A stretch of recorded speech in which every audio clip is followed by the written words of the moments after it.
सास हो तो ऐसी। बहू कहाँ मर गई? अंदर से आवाज आई। जिंदा हूँ माँ जी। तो फिर मेरी चाय अभी तक क्यों नहीं आई? कब से पूजा करके बैठी हूँ, ला रही हूँ माँ जी। बहू चाय के साथ भजिया भी ले आई। सास ने कहा, तेल का खिलाकर मारेगी क्या? बहू ने कहा, ठीक है माँ जी, ले जाती हूँ।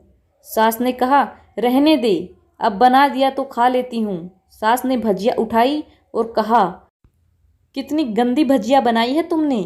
बहू, माँ जी मुझे कपड़े धोने हैं, मैं जाती हूँ। बहू दरवाजे के पास छिपकर खड़ी हो गई। सास भजिया पर टूट पड़ी और पूरी भजिया खत्म कर दी। बहू मुस्कुराई और काम पर लग गई। दोपहर के खाने का वक्त हुआ। सास ने फिर आवाज़ लगाई, कुछ खाने को मिलेगा? बहू ने आवाज़ नहीं दी। सास फिर चिल्लाई, भूखे मारोगी क्या? बहू आई, सामने खिचड़ी रख दी। सास गुस्से से, ये क्या है? मुझे नहीं खाना, इसे ले जाओ। बहू ने कहा, आपको डॉक्टर ने दिन में खिचड़ी खाने को कहा है, खाना तो पड़ेगा ही। सास मुंह बनाते हुए, हाँ तू मेरी माँ बन जा। बहू फिर मुस्कुराई और चली गई। आज इनके घर पूजा थी। बहू सुबह 4 बजे से उठ गई थी। पहले स्नान किया, फिर फूल लाई, माला बनाई, रसोई साफ की, पकवान और भोज बनाया। सुबह के 10 बज गए थे। अब सास भी उठ चुकी थी। बहू अब पंडित जी के साथ भगवान के वस्त्र तैयार कर रही थी। आज ऑफिस की छुट्टी भी थी, उनके पति भी घर पर थे। पूजा शुरू हुई। सास चिल्लाती, बहू ये नहीं है, वो नहीं है। बहू दौड़ी दौड़ी आती और सब करती। अब दोपहर के 3 बज गए थे। आरती की तैयारी चल रही थी। पंडित जी ने सबको आरती के लिए बुलाया और सबके हाथों में थाली दी। जैसे ही बहू ने थाली पकड़ी, थाली हाथों से गिर पड़ी। शायद भोज बनाते हुए बहू के हाथों में तेल लगा था, जिसे वो पोंछना भूल गई थी। सारे लोग तरह तरह की बातें करने लगे। कैसी बहू है, कुछ नहीं आता, एक काम भी ठीक से नहीं कर सकती, न जाने कैसी बहू उठा लाए, एक आरती की थाली भी संभाल नहीं सकी। उसके पति भी गुस्सा हो गए, पर सास चुप रही, कुछ नहीं कहा, बस यही बोल के छोड़ दिया, सीख रही है, सब सीख जाएगी धीरे धीरे। अब सबको खाना परोसा जाने लगा। बहू दौड़ दौड़ के खाना देती, फिर पानी लाती। करीब 70-80 लोग हो गए थे। इधर 2 नौकर और बहू अकेली, फिर भी वह सारा काम बहुत ही अच्छे तरीके से करती।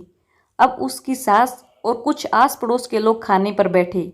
बहू ने खाना परोसना शुरू किया। सबको खाना दे दिया गया। जैसे ही पहला निवाला सास ने खाया, तुमने नमक ठीक नहीं डाला क्या?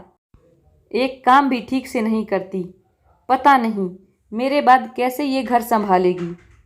आस पड़ोस वालों को तो जानते ही हो ना साहब, वो बस बहाना ढूंढते हैं नुक्स निकालने का। फिर वो सब शुरू हो गई, ऐसा खाना है, ऐसी बहू है, ये वो वगैरह वगैरह। दिन का खाना हो चुका था। अब बहू बर्तन साफ करने नौकरों के साथ लग गई। रात में जगराते का कार्यक्रम रखा गया था। बहू भी 1-2 गीत गाने के लिए स्टेज पर चढ़ी। सास जोर से चिल्लाई, मेरी नाक मत कटा देना, गाना नहीं आता तो मत गा, वापिस आ जा। बहू मुस्कुराई और गाने लगी। सबने उसके गाने की तारीफ की, पर सास मुंह फुलाते हुए बोली, इससे तो अच्छा मैं ही गाती थी जवानी में, तुझे तो कुछ भी नहीं आता। बहू मुस्कुराई और चली गई। अब रात का खाना खिलाया जा रहा था। उसके पति के ऑफिस के दोस्त साइड में ही ड्रिंक करने लगे। उसका पति चिल्लाता, थोड़ा बर्फ लाओ, तो सास चिल्लाती, यहाँ दाल नहीं है। फिर चिल्लाता, कोल्ड ड्रिंक नहीं है, पापड़ ले आओ। इधर उधर आखिरी में उसके पति की शराब गिर पड़ी उसके एक दोस्त पर और बोतल टूट गई। पति गुस्से में 2 झापड़ अपनी पत्नी को लगाते हुए कहता है, जाहिल कहीं की, देख कर नहीं कर सकती, तुझे इतना भी काम नहीं आता। सारे लोग देख रहे थे। उसकी पत्नी रोते हुए कमरे की तरफ दौड़ी। फिर उसके दोस्तों ने कहा, क्या यार, पूरा मूड खराब कर दिया, यहाँ नहीं बुलाया होता, हम कहीं और पार्टी कर लेते। कैसी अनपढ़ गंवार बीवी ला रखी है तूने, उसे तो मेहमानों की इज्जत और काम करना तक नहीं आता। तुमने तो हमारी बेइज्जती कर दी। अब आस पड़ोस की औरतों को और बहाना मिल गया था। वो कहने लगी, देखो क्या कर दिया तुम्हारी बहू ने, कोई काम की चिंता नहीं है, मैं तो कहती हूँ अपने बेटे की दूसरी शादी करा लो, छुटकारा पाओ इस गंवार से। सास उठी और अपने बेटे के पास जाकर उसे थप्पड़ मारा और कहा, अरे नालायक, तुमने मेरी बहू को मारा, तेरी हिम्मत कैसे हुई, तेरी टांगें तोड़ दूंगी। उसके बेटे के दोस्त कुछ कहने ही वाले थे कि उसकी माँ ने घूरते हुए कहा, चुप, बिल्कुल चुप, यहाँ दारू पीने आए हो, जबकि पता है आज पूजा है और तुम्हें पार्टी करनी है।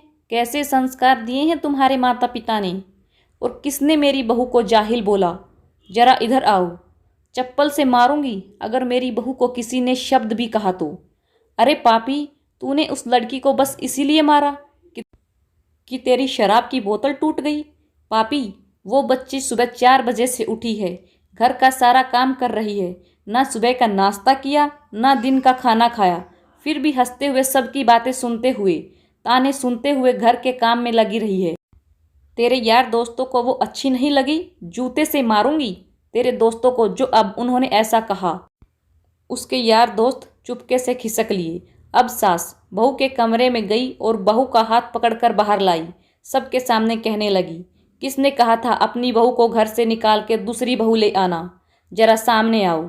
कोई सामने नहीं आया। फिर सास ने कहा, तुम जानते भी क्या हो इस लड़की के बारे में, ये मेरी माँ भी है, बेटी भी।